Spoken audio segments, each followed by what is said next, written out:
नमस्ते दोस्तों, कार्तिक माह की कहानी आइए सुनते हैं।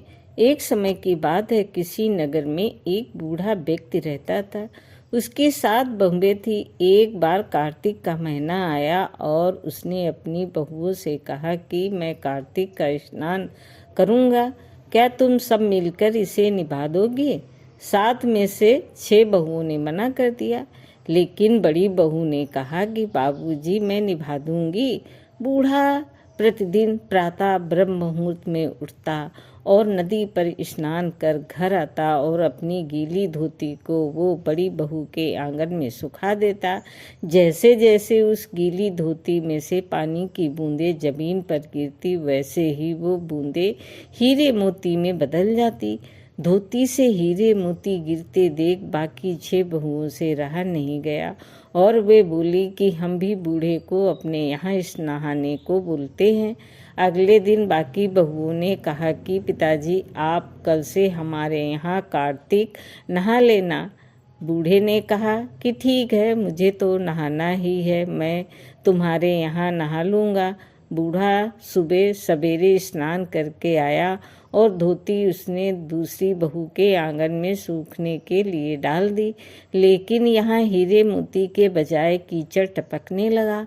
अगले दिन तीसरी बहू के यहाँ भी यही हुआ, बाकी बहुओं के भी यही हुआ। बहू ने ये देखा तो कहा कि आप हमारे यहाँ पाप का स्नान कर रहे हो, इसलिए यहाँ से जाओ और बड़ी बहू के यहाँ ही स्नान करो। बूढ़ा वापस बड़ी बहू के यहाँ आया और कार्तिक का स्नान करने लगा। स्नान करके उसने फिर धोती सुखाई तो वहाँ फिर से हीरे मोती गिरने लगे। अब कार्तिक का महीना समाप्त होने को था। बूढ़ा चिंता में डूब पड़ा तो बड़ी बहू ने इसका कारण पूछा। उसने कहा कि कार्तिक स्नान समाप्त होने को है और मेरा मन है कि मैं सारे परिवार को एक दिन खाने का न्योता दूं।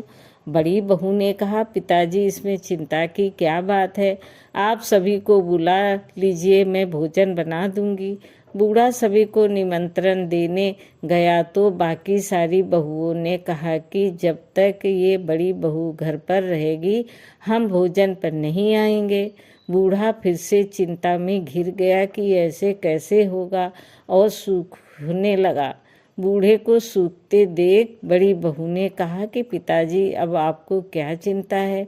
बूढ़े ने बाकी 6 बहुओं वाली बात बड़ी बहू को बता दी, जिसे सुनकर वो बोली कि पिताजी ठीक है, मैं भोजन बनाकर रख जाऊंगी। और उसने वैसा ही किया। भोजन बनाकर रख दिया और अपने लिए 4 रोटी लेकर खेत पर चली गई। इधर 6 बहुओं ने भोजन कर लिया, लेकिन जाने से पहले बाकी बचे भोजन में कंकड़ पत्थर डाल गई कि बड़ी बहू आएगी तो परेशान होगी। इधर खेत में बैठकर बड़ी बहू कहने लगी कि राम जी की चिड़िया, राम जी का खेत, चुग लो चिड़िया भर भर पेट। मेरे ससुर जी ने घर में जगह दी है और मैंने खेत में चिड़िया को वो अपनी 4 रोटी चूर के डालकर वो घर आ गई। घर आई तो बूढ़ा फिर उदास बैठा था। उसने फिर पूछा कि ये उदासी क्यों, सब ठीक ठाक निपट गया ना?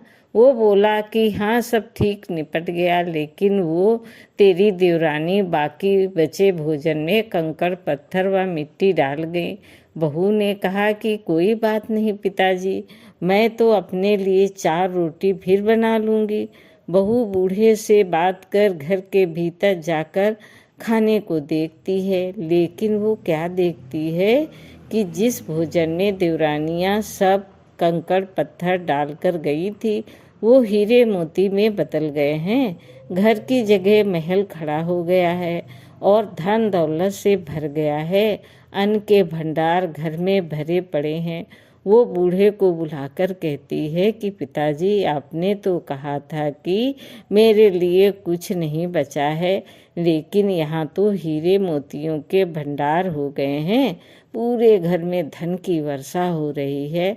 साधारण सा घर महल में बदल गया है। बूढ़ा सब चीज़ें देखकर बोला कि बेटी, तुमने कार्तिक स्नान सच्चे मन से निभाया था, लेकिन बाकी बहुओं ने पापी मन से इसे निभाया। इसलिए कार्तिक देवता तुमसे प्रसन्न हुए हैं और ये फल दिया है। हे कार्तिक देवता, जैसे आपने बड़ी बहू की सुनी, वैसे ही आप सभी की सुनना। दोस्तों, कहानी कैसी लगी लाइक करें, सब्सक्राइब करें। धन्यवाद।